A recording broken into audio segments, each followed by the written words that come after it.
para que podamos interactuar entre nosotros y que podamos vernos. Vamos a iniciar la clase el día de hoy. Bienvenidos todos al Centro de Estudios Novágidas de la Fundación Orahaim. Hoy vamos a abordar ya tal cual el principio número 1 del monoteísmo de la Torá. Hoy ya vamos a entrar de lleno a los principios de fe. Ya vamos a empezar a abordar el tema tal cual es que nos convoca a este curso y que, bueno, va a ser bastante interesante porque a partir de este momento vamos a ir resignificando muchas cosas que creíamos aprendidas y que hasta hoy día hemos tenido interpretadas de una manera tal vez equivocada o incompleta, ¿no? Y que, bueno, en esta ocasión vamos a poder realizar una buena comprensión del tema, si Hashem así lo permite. Vamos a comenzar recapitulando un poco sobre la clase pasada. Como se dieron cuenta, ya llevamos, me parece, esta es la cuarta clase. Las 3 clases anteriores fueron primero de introducción al tema, después aclaramos conceptos como qué es Torah, aclaramos conceptos sobre cómo podemos definir Torah, qué es esta enseñanza que no solamente hace referencia, cuando decimos Torah, no solamente hace referencia a los 5 libros del Pentateuco o a la Biblia, al Antiguo Testamento de la Biblia cristiana, sino hace referencia a muchos significados, y nosotros definimos 3. Uno de ellos fue que es un conocimiento, es un saber que ha sido heredado de generación en generación a través del tiempo y que ha llegado hasta nuestros días debido a la diversificación, primeramente debido a la protección que se encuentra ya en el Estado de Israel para poder tener libertad de culto y a la tolerancia y estados democráticos que viven nuestro mundo en la actualidad para poder divulgar cualquier tipo de contenido religioso o de idea o de ideología. Y eso nos ha permitido que ahora los no judíos tengamos acceso a estas enseñanzas judaicas que habían sido únicamente dirigidas para el pueblo judío, para el pueblo de Israel a través del tiempo, pero que de 50 a 60 años para acá han podido encontrar espacios en las fuera de las comunidades judías y han recibido y han encontrado oídos que quieren escucharlas, ¿no? Esta Torá como conocimiento ha venido a universalizar el concepto de Dios de una manera distinta para aquellas personas que se han adentrado al estudio del monoteísmo desde la perspectiva del judaísmo y nos ha resignificado conceptos que hasta hoy habíamos tenido equivocados. La tercera clase que tuvimos, la clase pasada, fue justamente hablar de Maimónides, el autor de esta codificación de estos 13 principios de fe, quien a través de el estudio y la reflexión de la tradición oral, este conocimiento llamado Torah, ordenó estos 13 principios, estos 13 códigos, de tal suerte que fungen como la base doctrinal del pensamiento monoteísta y del judaísmo en particular, ¿no? Es decir, son el fundamento de la fe en lo que cree una persona monoteísta, que hasta el día de hoy no hemos definido todavía qué es ser monoteísta, lo vamos a ir desarrollando conforme vayamos avanzando en el curso, pero sí les puedo ir adelantando que ser monoteísta no es solamente decir yo creo en un solo Dios. Eso no alcanza para decir que soy monoteísta. Tampoco alcanza el agarrar y decir yo ya no creo en Jesucristo o ya no creo en Cristo. Tampoco alcanza eso, porque tendremos que comprender muchas cosas previas que no necesariamente tienen que ver con doctrina, pero sí tienen que ver con la esencia propia del Creador, para poder definirnos o autonombrarnos o autoasumirnos como monoteístas o como se ha nombrado en la actualidad, como neomonoteístas. los nuevos monoteístas del siglo, del siglo XXI. Vamos a iniciar entonces la clase retomando un poco lo que hablamos la clase pasada, porque es importante. Hablamos de Maimónides como el racionalista por excelencia del pueblo judío. Hablamos de Maimónides como el racionalista por excelencia del pueblo judío, y no solo del pueblo judío, sino también del racionalista por excelencia de la filosofía occidental, que impactó de manera contundente el pensamiento occidental, que encontró espacios en academias y universidades que en la actualidad aún siguen encontrando espacios en su plan de estudios para enseñar a Maimónides, ¿no? Incluso hay una academia en Buenos Aires, me parece que se llama la Academia de Maimónides, la Universidad de Maimónides. Maimónides, como lo vimos la clase pasada, fue una eminencia, no solamente en el mundo judío, sino también en el mundo no judío. Y repercutió a tal magnitud sus contribuciones a la humanidad, que no solamente se circunscribió a la filosofía, sino también tuvimos aportaciones en las ciencias y la medicina. Por lo tanto, es un personaje que contribuyó mucho a la humanidad y que ha dejado legado para poder ser estudiado a través del tiempo hasta nuestros días. Uno de ellos fueron los 13 códigos que vamos a iniciar a estudiar en este curso, y que en esta clase vamos a empezar con el primero, que es el principio número 1, que dice así: yo tengo la convicción certera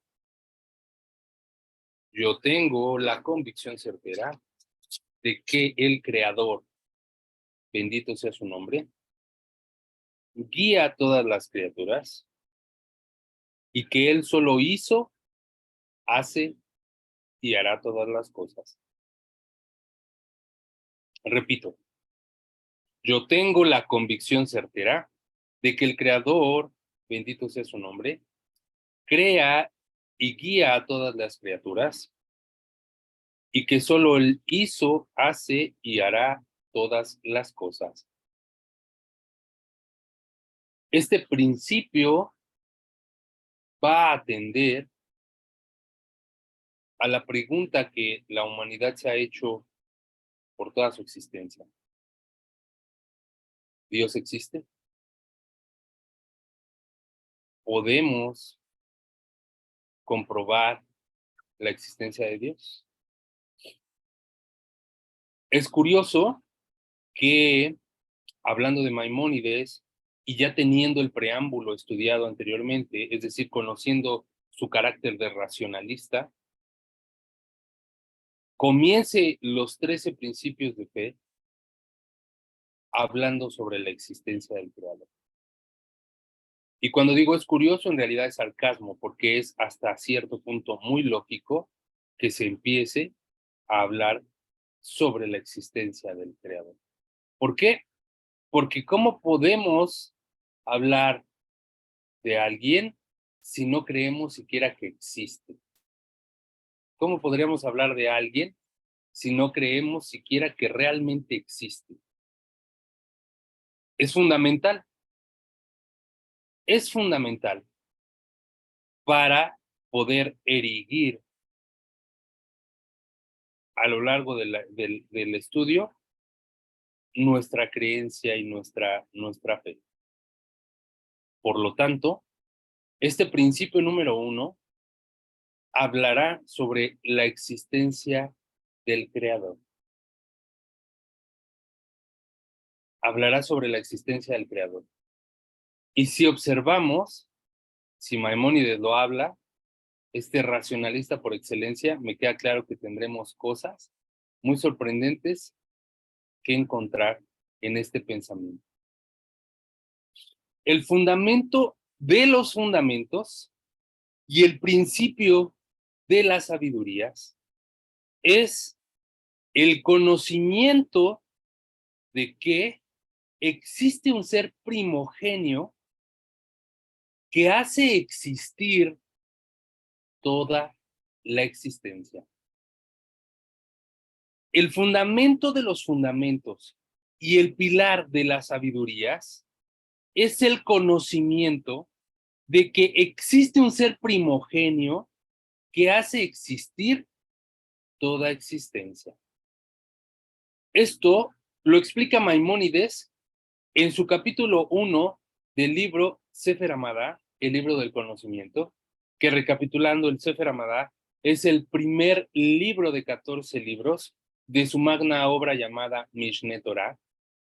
Y entonces Maimónides comienza esta magna obra diciendo que el fundamento de los fundamentos y el pilar de las sabidurías es tener el conocimiento de que existe un ser primogenio que hace existir todas las existencias. Es decir, tener la convicción certera de que Dios existe. ¿Cómo puedes tener la convicción certera de que Dios existe? ¿Cómo Maimónides nos pone esta tarea tan complicada desde el principio número 1? Yo pensé que nos iba a hablar de otras cosas antes para irnos convenciendo, ¿no? De que Dios existe. Pero ya desde el principio nos dice, el primer principio es conocer que Dios existe.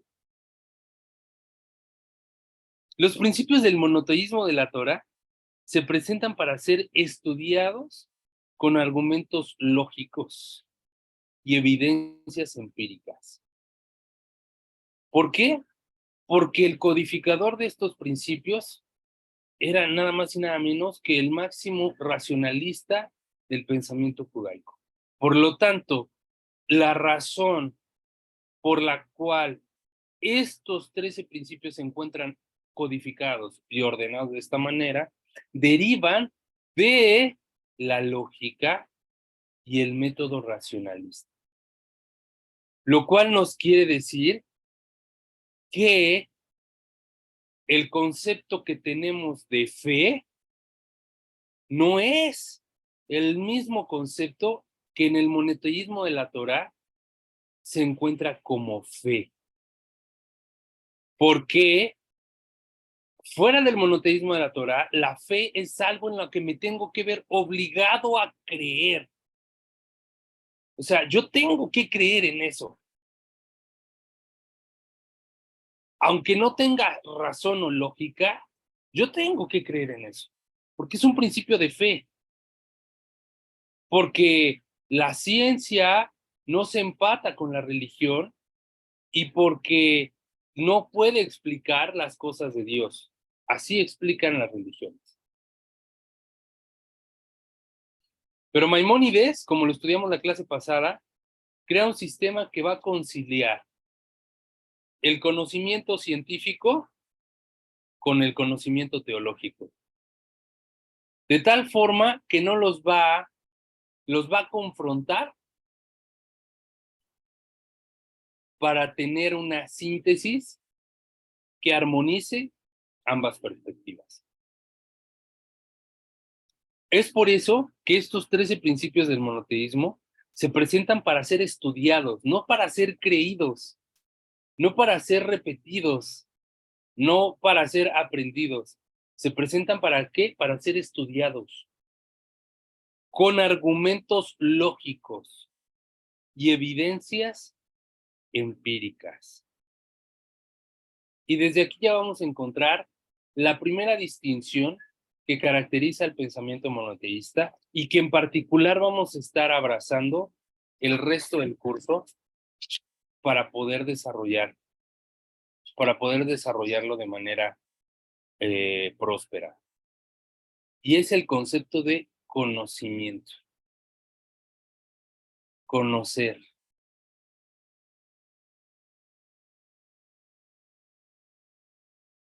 La Torah no nos dice cree, dice conoce. Así lo expresa en Deuteronomio capítulo 4, versículo 39. Deuteronomio capítulo 4, versículo 39. ¿Qué es lo que dice? Y dice, conocerás hoy y lo enraizarás en tu corazón que Hashem es Dios arriba en los cielos y abajo en la tierra. Deuteronomios, capítulo 4, versículo 39. Ustedes lo pueden buscar en su Torá y ahí van a encontrar que dice, y has de saber, has de conocer este día que Hashem es arriba en los cielos y abajo en la tierra, y no hay otro más. ¿Qué es entonces esto? Es una obligación de la Torá saber, no creer. Es una obligación de la Torá saber que Dios existe.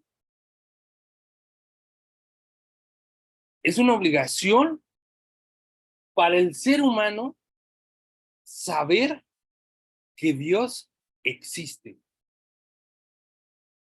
¿Y qué quiere decir esto de obligación y saber?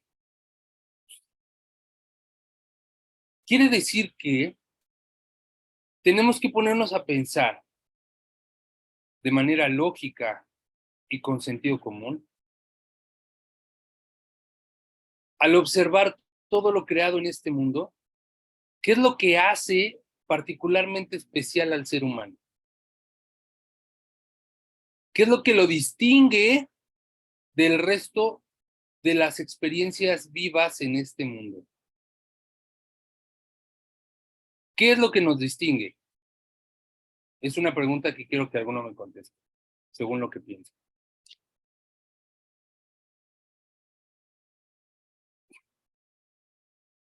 ¿Qué creen ustedes que nos distingue del resto de las creaciones?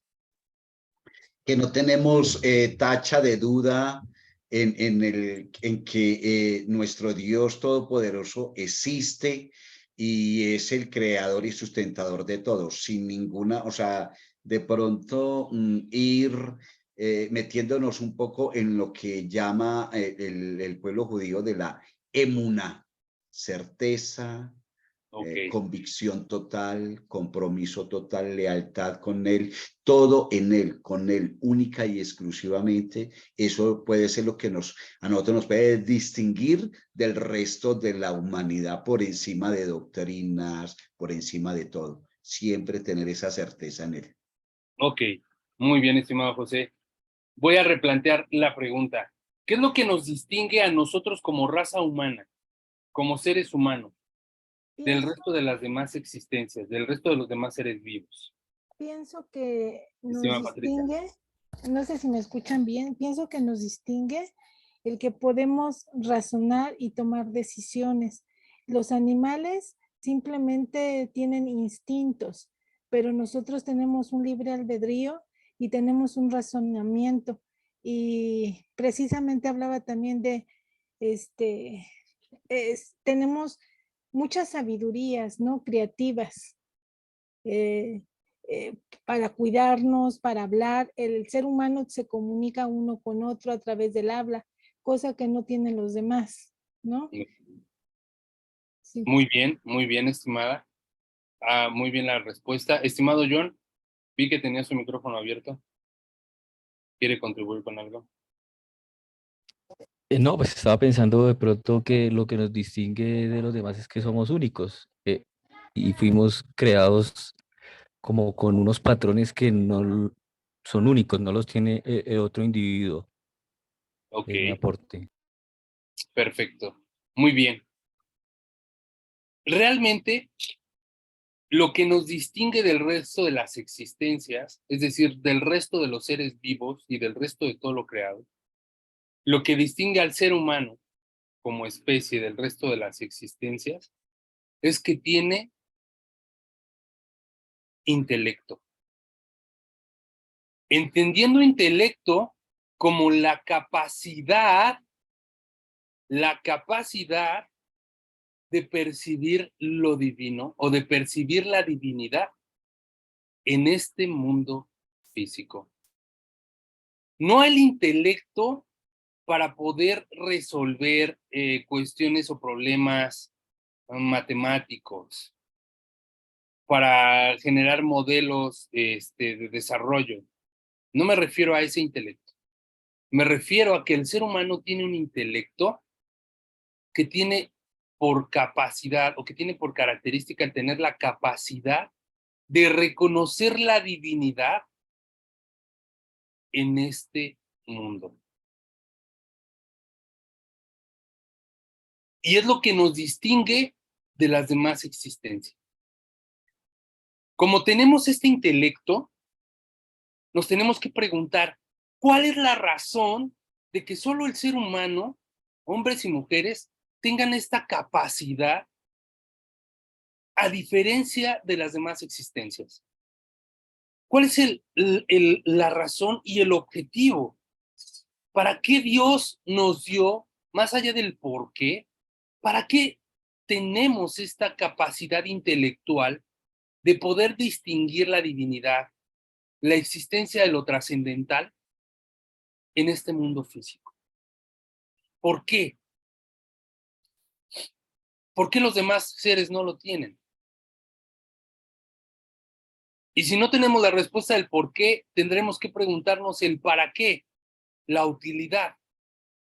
¿Para qué lo tengo y los demás no lo tienen? Tendremos que pensar entonces que si lo tengo es porque tiene que tener un objetivo. Tiene que ser una herramienta que cumpla una función en particular. Y por lo tanto la debo de ejercitar y desarrollar y llevarla al máximo crecimiento para poderla hacer que cumpla su objetivo. Porque es una particularidad propia del ser humano que no tienen las demás especies. Por lo tanto, es algo que se debe de ejercitar y hacer crecer, porque además no es de que solo exista, sino que se puede expandir. Es decir, que podemos hacerla crecer ¿con base en qué? Con base en la experiencia y el conocimiento. Este intelecto que Hashem nos dio, esta capacidad de nuestra mente de poder, no solamente de resolver problemas lógicos y razonables, sino también de percibir lo divino en el mundo, tiene la facultad de poderse expandir, de poder crecer. Por lo tanto, debe de tener un objetivo,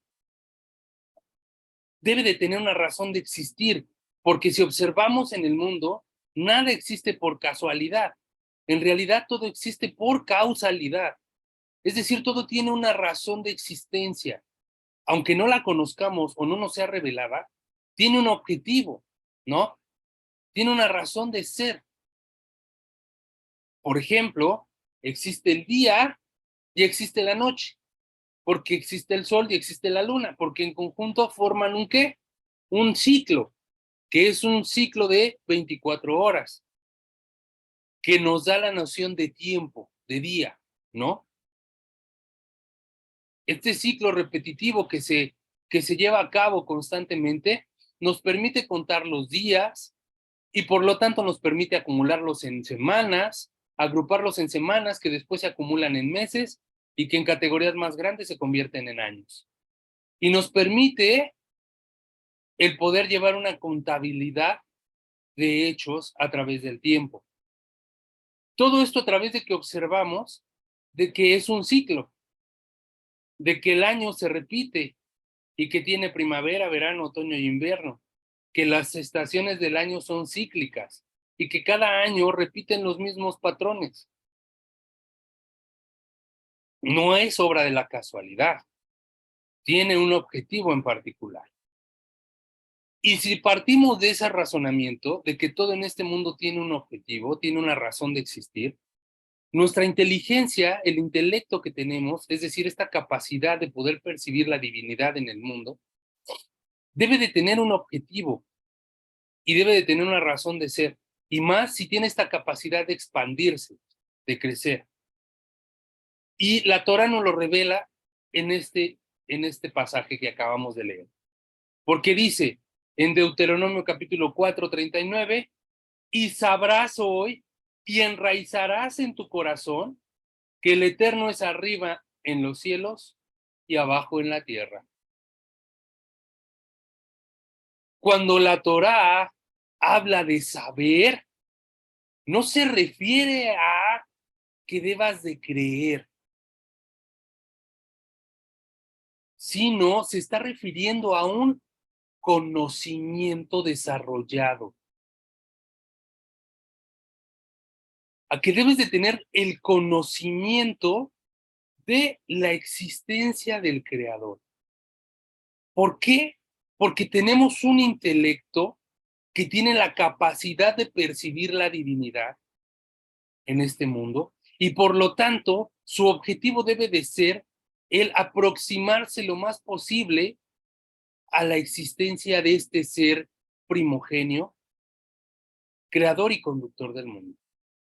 Es decir, que es una herramienta que nos va a permitir vincularnos con este conocimiento, aproximarnos a este conocimiento llamado Dios. Por eso es que Deuteronomio nos dice, y sabrás hoy, no creerás hoy, sino sabrás hoy y enraizarás en tu corazón. ¿Qué quiere decir enraizar? ¿Por qué dice enraizar en tu corazón? ¿A qué hace referencia esta palabra de enraizar? Bueno, la misma Torá explica en el libro del Jumash, en su comentario al versículo 39, y dice, fijar en tu corazón, es decir, meditar intensamente sobre ello. Los maestros del Musar profundizan sobre el tema de la condición humana, en la que existen muchas cosas que la gente sabe intelectualmente y sin embargo no se fija en su corazón. Es decir, que existen muchos conocimientos en tu mente, pero no todos los interiorizas y no todos forman parte de tu esencia. Tienes muchos conocimientos, pero no todos se forman parte de ti.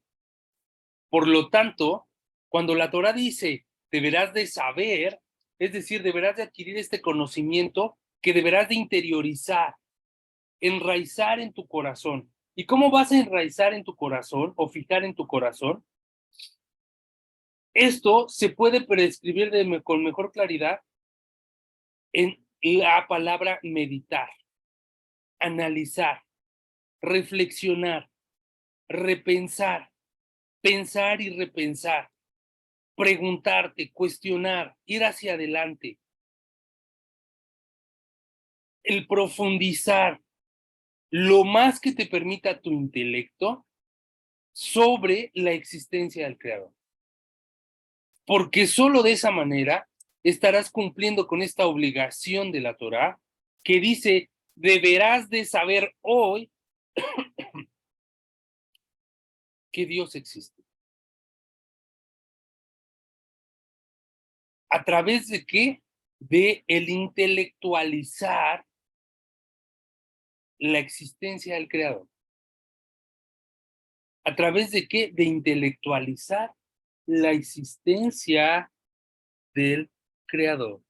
Así pues, Moshe exhortó al pueblo a que, aunque sepa que solo existe un Dios único, debe de hallar la manera de fijarlo más allá en su corazón que de cualquier otra consideración. Es decir, que no va a bastar solamente con esta emoción de decir, es que yo creo en Dios, porque ¿sabes qué? En el monoteísmo de la Torá no alcanza solamente con decir yo creo. Ya desde ahí estamos mal. No te va a alcanzar decir yo creo. Aquí vas a tener que llegar al punto de decir yo sé,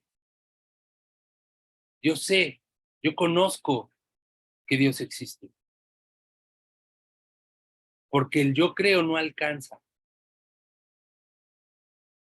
Aquí se tiene que interiorizar y para poder llegar a esa convicción certera, se va a tener que analizar desde la episteme, es decir, desde el conocimiento adquirido a través de la lógica y la razón. Por eso vamos a desarrollar el concepto epistemológico de Dios. Es decir, el estudio del conocimiento de Dios. El principio número 1 lo que propone es comprobar la existencia del Creador a través de el estudio de su conocimiento, a través de estudiar su conocimiento y la manifestación de su conocimiento en este mundo físico. Por lo tanto, va a ser indispensable que pongamos todo en tela de juicio, que dudemos de todo. Y para esto vamos a traer a nuestra primera referencia no toránica, que nos vaya a ayudar a desarrollar nuestro conocimiento. Y es a René Descartes. René Descartes, filósofo, racionalista, matemático, desarrolló un método para comprobar que en realidad esté llegando a lo más aproximado a una verdad en el conocimiento.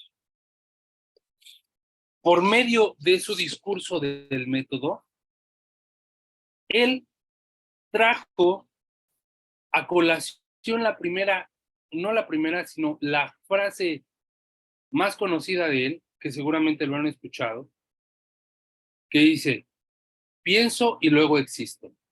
¿La habían escuchado? Primero pienso y luego existo. ¿Quién es el autor de esta frase? Bueno, pues el autor de esta frase es el famoso escritor francés René Descartes, filósofo francés, perdón, René Descartes. Descartes procuraba establecer una verdad absolutamente evidente mediante un sistema deductivo, proponiendo que el pensamiento, entendiendo pensamiento como actos conscientes, implica siempre duda. Dudar de todo. Dudar de absolutamente todo. Dudar de todo, según Descartes, es solo un procedimiento metodológico para encontrar una verdad induditable. Es decir, que no quepa la menor duda. Por lo tanto, es una duda metódica y no una postura mental definitiva. Es decir, que no es que se trate que voy a dudar de todo y que nunca voy a llegar a una conclusión, sino que tengo que comenzar a dudar como método científico para poder llegar a un conocimiento verdadero. Gracias al criterio de la duda, se comienza a dudar de absolutamente todo. Pero no, evidentemente, si yo empiezo a dudar de todo, voy a empezar a dudar hasta de mi propia duda. Voy a empezar a dudar, ¿será que sí estoy dudando? Voy a dudar de todo y después voy a dudar. Si tengo que dudar de todo, tengo que dudar de que estoy dudando. ¿Será que realmente estoy dudando? Y ahí se empezaba a generar una controversia. Sin embargo, gracias al criterio de la duda, gracias a este dudar de todo, se puede llegar luego a la conclusión de que si nos es posible dudar de todo y no nos es posible eliminar la duda, por lo menos podemos llegar a la deducción de que si yo me encuentro dudando, entonces realmente existo. ¿Qué quiere decir esto? Que al llegar a dudar de todo, puedo llegar a dudar de mi propia existencia. ¿Realmente estoy existiendo? Pero como tengo la capacidad de poder dudar de que estoy dudando, entonces eso ya me da, por ende, mi realidad como existencia. ¿Por qué traigo a cuenta de Descartes? Porque para poder crear este conocimiento, vamos a tener que empezar a llevar a observación y preguntas para poner en duda lo que estamos viendo. Para poder tener aproximaciones a través del método deductivo, es necesario poner en cuestión los hechos que se nos presentan, observarlos, analizarlos y llevarlos a comprobaciones lógicas. Sin embargo, antes de poder entrar directamente a este proceso de investigación o a este proceso de análisis deductivo, que tiene que ver mucho con Maimónides, que básicamente es el método con el cual él estructura estos 13 principios de fe,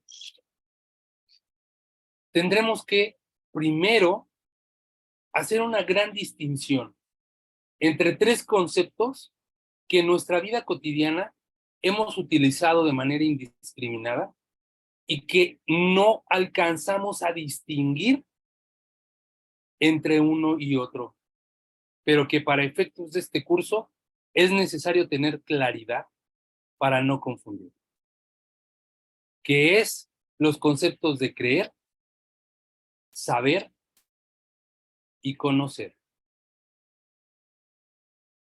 Creer, saber y conocer. Son tres palabras que de manera indiscriminada utilizamos en una conversación casual para referirnos al mismo significado. Es decir, para referirnos a un conocimiento de algo. Sin embargo, etimológicamente hablando, no significan lo mismo. El creer no es lo mismo que el saber, y el saber no es lo mismo que el conocer. Y para esto vamos a traer en cuenta el libro que ya les había recomendado al principio del curso, que se llama Creer, Saber y Conocer, de Luis Villoro. Este libro que yo ya se los había recomendado y los había puesto en la bibliografía que íbamos a estar ocupando para este curso. Para esto... Perdóneme, ¿de Luis qué? Luis Villoro. Luis Villoro. Luis Villoro, con V, Villoro. Y para esto solamente voy a leer una pequeña fracción de su introducción de este libro, que nos lleva un poco a aventurarnos a este concepto, y que dice así. Este libro trata de responder la pregunta de ¿qué es conocimiento? ¿Qué es en sí un conocimiento? El conocimiento es un proceso psíquico. Voy a repetir de nuevo. ¿Qué es conocimiento? Esta pregunta puede tener diferentes sentidos que obligan a distintas respuestas. El primer sentido que puede tener es que el conocimiento es un proceso psíquico que acontece a la mente de un hombre. Es decir, es el proceso intelectual que ocurre en la mente de una persona cuando está comprendiendo algo. Como en este momento en la clase, cada uno de ustedes está activando su intelecto para poder comprender la comunicación que yo estoy dando y que, con ayuda del cielo, espero sea efectiva, el mensaje sea claro y que ustedes puedan interiorizar y captar este mensaje. Una vez que ustedes lo captan, lo interiorizan, lo reflexionan y lo apropian, crean un ¿qué? Un conocimiento. Ese es un proceso psíquico, ¿sí? Que se hace en la psique, es decir, en la mente. Pero también el conocimiento puede ser un producto del colectivo o de lo social. Es decir, que nosotros no solamente aprendemos de lo que estudiamos, sino también aprendemos de lo que nos enseñan en comunidad. Aprendemos de lo que nos enseña nuestra sociedad. Aprendemos de las tradiciones, de los usos y costumbres que existen en nuestro entorno. Y creamos con eso conceptos que nos han construido hasta el día de hoy y nos han constituido nuestra persona, lo que somos actualmente. Por lo tanto, el poner en duda todos esos conceptos requiere de valor, porque requiere no solamente de construir el concepto, sino de destruirme a mí mismo y de negar en todo lo que yo he creído y todo lo que he creído que estaba correcto para poder aproximarme a un nuevo conocimiento. Y eso requiere de valor. Por lo cual yo los felicito por aquellas personas que estén aquí. Quien no quiera ya continuar en la sala se puede retirar. Es el momento antes de que se traumen para toda su vida. Por lo tanto, el conocimiento, según Luis Villoro, nos dice, puede tener varios sentidos, dentro de los cuales puede ser un proceso psíquico o un proceso de relaciones sociales, un proceso que se da a través del colectivo social. Y continúa diciendo que comparten muchos individuos. Por lo tanto, puedo interrogar por las relaciones de ese proceso con otros hechos psíquicos y sociales, por su inserción de determinadas cadenas causales de acontecimientos que lo expliquen. Es decir, que podemos definir al conocimiento por sus causalidades. Es decir, un conocimiento es conocimiento por las cosas que lo causan, ¿sí? Pero el objetivo de esta clase y de este curso no es solamente dedicarnos al estudio de cómo se construye un conocimiento, porque tendríamos que abrir un curso nuevo solamente para eso, ¿sí? Ahorita lo que nosotros tenemos que es construir el conocimiento epistemológico de Dios, pero para lo cual debemos de traer muy bien en claro la distinción entre estos tres conceptos que dije, que es creer, saber y conocer. Por lo tanto, nosotros vamos a definir como el creer, para efectos de este curso, vamos a definir como el creer, primeramente, como aquellas convicciones preconcebidas por los ámbitos sociales y culturales de nuestro entorno, por las estructuras sociales que nos rodean. Es decir, por aquellos saberes de tradición. El saber de tradición. ¿Sí? El saber, esto es del conocer. Lo que conocemos apenas nos aproximamos a él. ¿Sí? Perdón, rectifico. Acabo de cometer un error. Esto es el creer. Esto es el creer, ¿de acuerdo? Este es el creer. El creer es lo que nos vincula o lo que conocemos únicamente por la tradición oral que nos ha construido a nuestro entorno, por esta construcción social que nos ha permeado y de lo cual hemos construido nuestro ser. Como en la expresión que dice, es que yo soy católico, porque mis papás eran católicos y por eso yo creo en el niño Dios. Y por eso yo celebro Navidad y por eso yo celebro y distintas cosas de la Iglesia Católica. Eso es una creencia. Como por ejemplo, otra creencia es que yo sé que existe China, ¿no? Porque alguien me ha dicho que existe un país China. Nunca he viajado a China, nunca lo he visto físicamente, pero me han enseñado por tradición que existe un país llamado China en el continente asiático. No lo he comprobado empíricamente, pero tengo ese conocimiento, ¿sí? Por lo tanto, el conocimiento por de tradición, el creer, no solamente es una estructura que tiene que ver con lo religioso, sino todos aquellos pensamientos que forman parte de mi conocimiento colectivo, ¿sí? Idiosincrasia, tendencia política, incluso tendencia futbolera, al partido de fútbol al equipo de fútbol al que le voy, ¿no? Que me digan, no, pues es que este es el mejor del mundo. Ah, pues es que mi papá me dijo que este es el equipo mejor del mundo y yo por eso sé que es ese. El creer que es el mejor del mundo. ¿Sí me explico? Todo este saber por tradición, ¿de acuerdo? Luego vamos a encontrar una siguiente categoría de conocimiento, que es el conocimiento empírico. Ahí dejamos de creer para subir al saber, al siguiente nivel, que es por medio de la experimentación. Ahí tú ya sabes, porque estás involucrado de manera personal con el fenómeno. Lo has comprobado, lo has llevado empíricamente al experimento, lo has experimentado empíricamente. y lo has comprobado en la práctica. ¿A qué nos referimos con este saber? Un saber muy clásico y muy básico que todos sabemos es que el fuego quema, ¿no? Porque muy probablemente todos nos hemos quemado la mano en algún momento, ¿no? Entonces, eso es un saber empírico. ¿Por qué? Porque lo hemos experimentado, porque no solamente nos hemos quedado con el que mi papá me dijo que el fuego quema, sino que yo lo he experimentado en carne propia. Yo he podido experimentar cómo el calor traspasa a través del espacio y me lo transmite a mi mano y me quema, me siento un punto en el que me lastima, ¿no? Eso es un saber, ese es un conocimiento empírico, ¿no? Ya subimos del solo creer al saber, ¿no?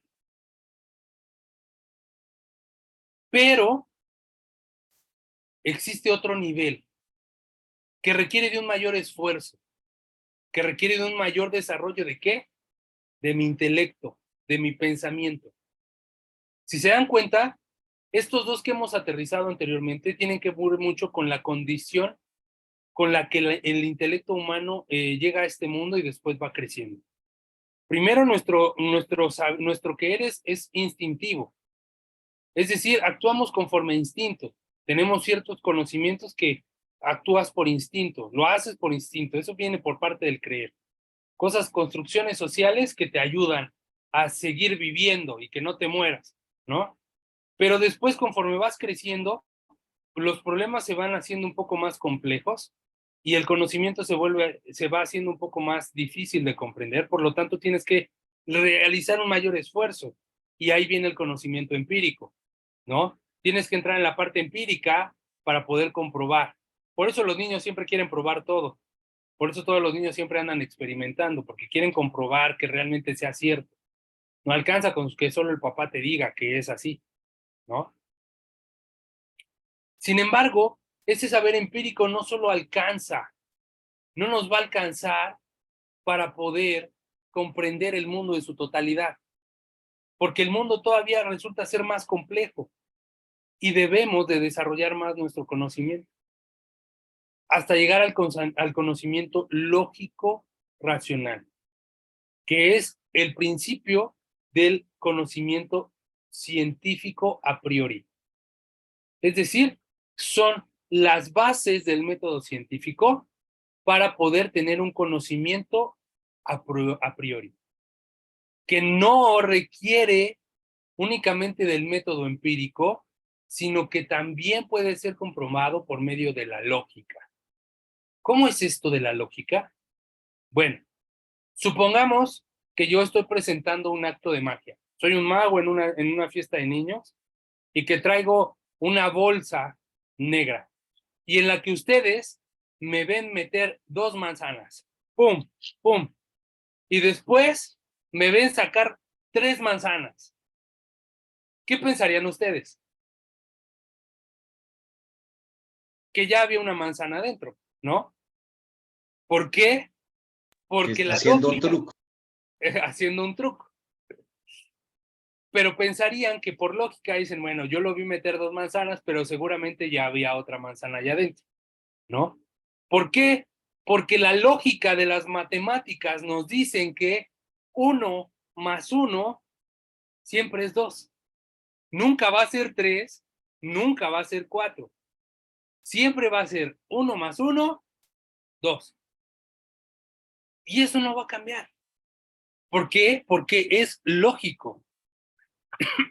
Y porque no hace falta que lo llevemos a una comprobación, porque es una deducción lógica a la cual nosotros vamos a acceder a través del razonamiento, es decir, a través del ejercicio del intelecto, razonando el problema, llegando a una conclusión que lógica. Ahí entonces nosotros nos damos cuenta que es importante distinguir entre estos 3 conceptos: creer, saber y conocer, para poder tener realmente un conocimiento, para tener un verdadero conocimiento completo, porque podemos llegar a tener conocimiento, pero en diferentes etapas, en diferentes niveles. Tenemos un conocimiento por tradición o testimonio, podemos tener un conocimiento por medio de la experiencia empírica, pero también podemos llegar a adquirir un conocimiento por medio de la razón y de la lógica. ¿De acuerdo? Entonces, cuando la Torah nos habla de, y tú tendrás que saber, vamos a vamos a cambiar esta palabra, no vamos a cambiar esta palabra, sino para efectos de esta comprensión, vamos a entender la palabra saber como un conocimiento. Dice, y sabrás hoy, es decir, tendrás el conocimiento hoy y lo enraizarás en tu corazón, es decir, meditarás en él, lo interiorizarás, que el Eterno es arriba en los cielos y abajo en la tierra. ¿Cómo es esto posible? ¿Cómo es esto posible si las propiedades de la materia no permiten que existan dos cuerpos, perdón, que exista un cuerpo en dos lugares distintos al mismo tiempo? Las leyes de la materia de este mundo nos dicen que para que un cuerpo pueda existir requiere de un tiempo y un espacio que específico. Entonces, si la Torah nos está diciendo que Hashem es arriba en los cielos y abajo en la tierra, simultáneamente, la lógica nos va a decir que Hashem no es materia. Que el creador, primeramente, no puede ser materia. ¿Por qué? Porque no cumple estas condiciones de la materia. Es decir, que lo que le acontece a la materia no le afecta a este conocimiento llamado creador. Ya desde ahí estamos empezando a activar nuestro conocimiento, nuestra experiencia, perdón, nuestro método deductivo a través de la lógica para poder tener un conocimiento. ¿Se dan cuenta? Es a este nivel al que el ser humano está obligado, tiene un deber de conocer a Dios. El Zohar HaKadosh dice que para poder conocer a Dios hay que tratarlo. Y para poder tratarle, primero hay que aproximarse a él. Si tú no conoces la voluntad del Eterno y sus preceptos, no vas a conocer su esencia y por lo tanto no le vas a conocer a él. Por lo tanto, es falso o es un error el enunciado que dice, yo soy monoteísta porque creo en un solo Dios. ¿Ya se dan cuenta? De que no alcanza con decir que yo creo en un solo Dios.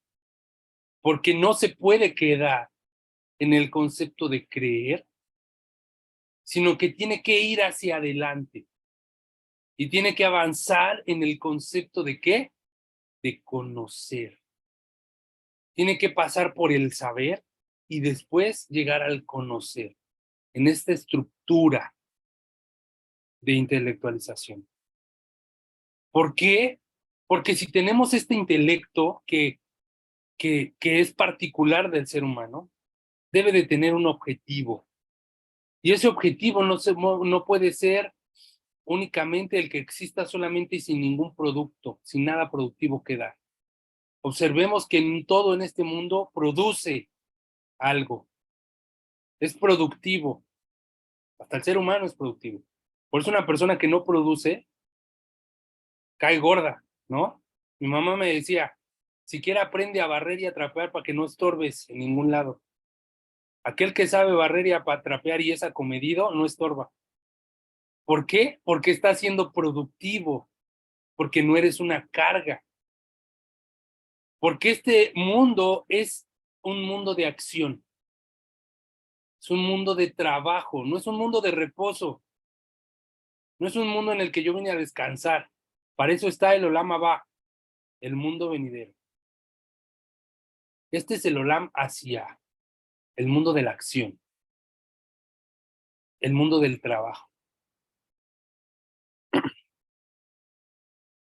Por lo tanto, cuando decimos que en el principio, número 1, lo que tenemos que tener es la comprobación de la existencia del Creador, ya podemos hasta ahorita saber que lo que vamos a intentar en las próximas clases es que a nivel lógico racional comprobemos o nos aproximemos a la comprobación de la existencia del Creador por medio de un sistema lógico racional, que es un sistema deductivo, inductivo y deductivo, que va de lo general a lo particular y que va de lo particular a lo general.